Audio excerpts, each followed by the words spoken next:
10वें है पाठ है 10वां पाठ लंग लकार है। लंग लकार यानी भूतकाल का प्रयोग हम देखेंगे इस पाठ में, और पाठ का नाम है धूर्त श्रृगाल कथा। धूर्त जो श्रृगाल है उसकी कहानी। तो कहानी शुरू करते हैं। एक है काकह आसीत, एक कौआ था। आसीत, यहाँ हमने बात की थी पाठ के शुरू में कि लंग लकार की बात करेंगे, तो अस धातु और लंग लकार में प्रथम पुरुष का पहला ही शब्द है आसीत। तो एक कौआ था, स एकदा एकम रोटी का खंडम प्राप्तवान, उसे एक बार एक रोटी का टुकड़ा, खंड कहते हैं टुकड़े को, रोटी के टुकड़ा मिला। एकदा जो शब्द है, एकदा का मतलब एक बार, और ये अव्यय शब्द है, अब इसका रूप कभी नहीं बदलता है। रोटी का खंडम मुखे गृहीत्वा, रोटी के टुकड़े को मुख में ग्रहण करके, मुख में पकड़कर, स उपवनम अगच्छत, वह उपवन में गया। उपवने एकम दीर्घम वृक्षम अपश्यत, उपवन में एक बड़े वृक्ष को देखा। वृक्षस्य शाखायाम सह उपविष्टवान, वृक्ष की शाखा पर, यहाँ पर षष्ठी विभक्ति है, यहाँ सप्तमी विभक्ति है। स उपविष्टवान, वह बैठ गया। उपवने स्थित है एक है श्रृगाल है काकम अपश्यत, उपवन में स्थित एक श्रृगाल कहते हैं गीदड़ को, एक गीदड़ ने कौवे को देखा। श्रृगाल है वृक्षस्य उच्च शाखाम दृष्ट्वा अचिंत्यत, श्रृगाल ने, गीदड़ ने वृक्ष की ऊंची शाखा को देखकर सोचा, अचिंत्यत सोचा। अयम काकः सरसम रोटी का खंडम खादती, यह कौआ स्वाद जो रोटी का टुकड़ा है उसको खा रहा है। अहम तो बुभुक्षितः अस्मि, मैं तो भूखा हूँ। केन उपायेन, तृतीय विभक्ति है दोनों में, किस उपाय से, काकात इदम भोजनम ग्रहीष्यामि, कौवे से यह भोजन ले लूं। श्रृगालः काकम एवदत्, श्रृगाल ने, गीदड़ ने कौवे से कहा, मित्र तव नृत्यम बहुकालात् न अपश्यम, तुम्हारा नृत्य बहुत समय से नहीं देखा है। तव गानम च न श्रुतवान अस्मि, तुम्हारा गाना भी नहीं सुना है। नूनम त्वम वनस्य श्रेष्ठः नर्तकः गायकः च असि, निश्चय ही, नूनम ये अव्यय शब्द है, इसका रूप भी नहीं बदलता है। निश्चय ही तुम वन के श्रेष्ठ नर्तक और गायक हो। तव नृत्येन गानेन च अहम प्रसन्नः भवामि, तुम्हारे नृत्य से और गाने से मैं खुश हूँ। काकः स्वप्रशंसया प्रसन्नः अभवत्, कौवा अपनी प्रशंसा से खुश हुआ। स पक्षौ प्रसार्य नृत्यम गानम च कृतवान, और उसने पंखों को फैलाकर नाचना और गाना शुरू कर दिया। गानस्य आरंभे एव तस्य मुखात रोटी का खंडम अपतत, गाने के आरंभ में ही, एव मतलब ही, ये भी अव्यय शब्द है, उसके मुख से रोटी का टुकड़ा गिर गया। धूर्तः श्रृगालः सत्वरम तद गृहीतवान, धूर्त गीदड़ ने जल्दी से, सत्वरम जल्दी से, जल्दी ही उसको किसको, उस रोटी के टुकड़े को पकड़ लिया, उठा लिया। एवं मूर्खः काकः वंचितः अभवत्, इस प्रकार मूर्ख कौवा वंचित हो गया। वंचित हो गया मतलब ठगा गया। तो यहाँ हम पठ धातु के लंग लकार का रूप यहाँ देखते हैं।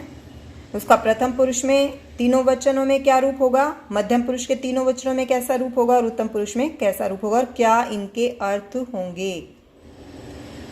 तो प्रथम पुरुष में पठ धातु लंग लकार का रूप कैसे होगा, अपठत, अपठताम, अपठन। अपठत आप देख रहे हो प्रथम पुरुष में उसने पढ़ा, उन दोनों ने पढ़ा और उन्होंने पढ़ा। मध्यम पुरुष में अपठः, अपठतम, अपठत। मध्यम पुरुष में जब हम बात करते हैं तुम और उससे संबंधित शब्दों का प्रयोग होता है, तो तुमने पढ़ा, तुम दोनों ने पढ़ा, तुम सबने पढ़ा। उत्तम पुरुष में अपठम, अपठाव, अपठाम। उत्तम पुरुष में जो कर्ता होता है वो मैं और मैं से संबंधित शब्द होते हैं, तो मैंने पढ़ा, हम दोनों ने पढ़ा और हम सब ने पढ़ा। तो ये था पठ धातु लंग लकार का रूप। तो आप इसका अंतिम जो रूप बना है उसकी पहचान आप करिए। और वैसे तो सभी शब्दों का अर्थ पढ़ा से ही है, लेकिन आप देख सकते हैं प्रथम पुरुष में जो तीनों शब्दों का प्रयोग हुआ है वो वह और उससे संबंधित जो शब्द हैं उनके साथ प्रयोग होगा। मध्यम पुरुष में जितने शब्द आए हैं इनका प्रयोग तुम और तुम से संबंधित जो शब्द हैं उनके साथ प्रयोग होगा। उत्तम पुरुष में जो तीनों शब्द आए हैं इनका प्रयोग मैं और मैं से संबंधित जो दूसरे शब्द होंगे उनके साथ कर्ता के रूप में उनका प्रयोग होगा। एक है श्रृगालः काकम अपश्यत, एक गीदड़ ने कौवे को देखा। अत्र किम कर्तृपदम, यहाँ हमें बताना है कि कर्ता पद कौन है। कर्तृपद का मतलब है कर्ता कौन है। इस यहाँ पे क्रिया क्या है, अपश्यत देखा। तो इसको करने वाला यानी किसने देखा, श्रृगाल ने कौवे को देखा। तो श्रृगाल है हमारा कर्ता है। इस जहाँ भी ये शब्द है इसके सामने इस बॉक्स में टिक लगा दीजिए। अगला देखिए, अहम तु बुभुक्षितः अस्मि, मैं तो भूखा हूँ। अत्र किम अव्यय पदम, यहाँ पूछा इस वाक्य में अव्यय पद क्या है। तो आप आराम से बता सकते हैं। तू जो शब्द है इसका रूप कभी नहीं बदलता, तू का मतलब तो होता है और ये एक अव्यय शब्द है। तो तू के सामने इस बॉक्स में सही का निशान लगा दीजिए। मूर्ख है काकः वंचितः अभवत, मूर्ख कौआ वंचित हो गया। अत्र किम क्रिया पदम, यहाँ क्रिया बतानी है हमें क्या है। तो बहुत आसान है क्रिया बताना। अभवत जो शब्द है इसके सामने बॉक्स में सही का निशान लगा दीजिए। गानस्य आरंभे रोटी का खंडम अपतत, गाने के शुरू में ही रोटी का टुकड़ा गिर गया। अत्र अन्ते पदस्य किम विलोम पदम प्रयुक्तम, अंत में का क्या विलोम पद इस वाक्य में प्रयोग हुआ है। तो ये बहुत आसान है बताना। आरंभे शुरू में, अंत में का विलोम शब्द है आरंभे। तो आरंभे जहाँ भी है यहाँ उसके सामने बॉक्स में सही का निशान लगा देंगे। उचितम कर्तृपदम क्रियापदम वाचित्वा रिक्त स्थानानि पूरयत, उचित कर्ता या क्रियापद को चुनकर रिक्त स्थान पूरा करिए, भरिए। क भाग देखते हैं। उससे पहले हम शब्दों को देखते हैं जो हमारे पास शब्द हैं। युवाम तुम दोनों, बालकौ दो बालक, अवदत बोला, अगच्छः गया, अचलाम गए चले गए, अहम मैं। तो अब यहाँ हमें भरना है शब्दों को। तो वाक्य को देखते हैं। क भाग डैश अपठताम, तो अपठताम कहाँ आता है पहले आपको ये ध्यान करना है। तो इसको पहले आप बोल के देख सकते हैं कि इसकी जगह कहाँ है। लंग लकार पठ धातु लंग लकार में इसकी जगह कहाँ है, कौन सी लाइन में और कौन से नंबर पर है ये। तो अपठत अपठताम आप देख रहे हैं जो प्रथम पुरुष का द्विवचन है, पहली ही लाइन का दूसरा शब्द है। तो जिसमें कर्ता भी द्विवचन का चाहिए हमें। तो पहले तो यहाँ द्विवचन का ही शब्द ढूंढना है और दूसरा वो वह और उसकी वह से संबंधित जो दूसरे शब्द हैं उनसे संबंधित होना चाहिए। तो यह ऐसा शब्द क्या है, बालकौ, बालकौ अपठताम, ये वाक्य बनेगा। दो बालकों ने पढ़ा। ख भाग देखते हैं। डैश अहसम, अहसम को अब देखेंगे पहले कि ये लंग लकार में कहाँ आता है। पहली लाइन में है तो कहाँ आएगा, दूसरी में या तीसरी में कहाँ है, बोल के देखेंगे। अहसत अहसताम अहसन अहसह अहसतम अहसत अहसम, यहाँ आ गया। यानी तीसरी लाइन का पहला शब्द आएगा अहसम। और तीसरी लाइन में हमें पता है, पहली बात तो ये एक वचन का शब्द हो गया, तीसरी लाइन का पहला ही शब्द है यानी एक वचन। और तीसरी लाइन में जो कर्ता आता है, कर्ता शब्द वो मैं या मैं से संबंधित शब्द होगा। तो यहाँ देखिए एक वचन में मैं या उससे संबंधित शब्द क्या है, अहम। तो अहम अहसम ऐसे भरा जाएगा, मैं हंसा। तीसरा देखिए डैश अलिखतम। अब अलिखतम को लंग लकार में देखिए कहाँ है, ये पहली लाइन में, दूसरी में, तीसरी में, और कौन सी पोजीशन है, एक वचन में है, द्विवचन में है या बहुवचन में। तो बोल के देखते हैं।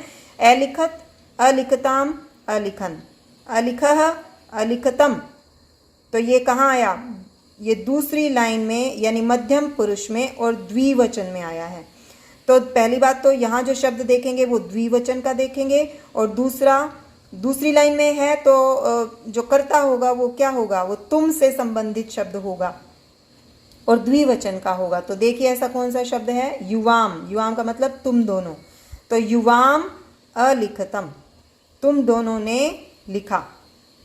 घ पाठ देखते हैं, स डैश, स मतलब वह।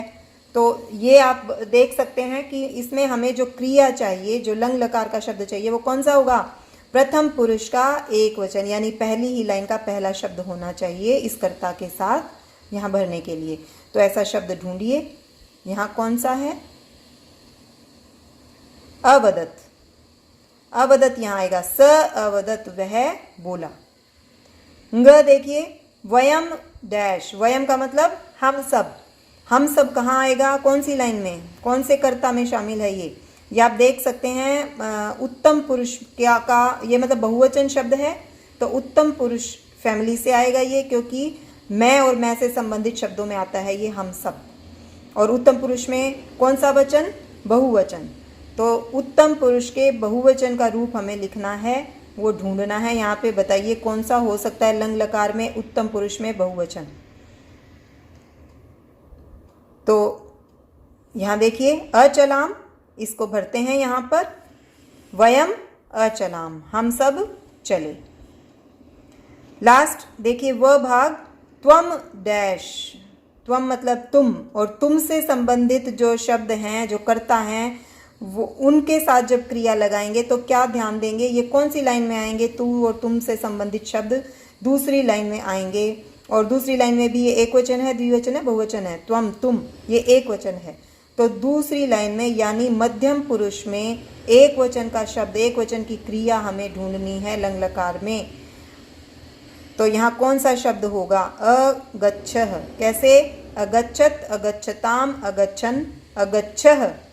तो दूसरी लाइन यानी मध्यम पुरुष एक वचन का रूप है अगच्छ, ये यहाँ आएगा, त्वम अगच्छः, तुम गए।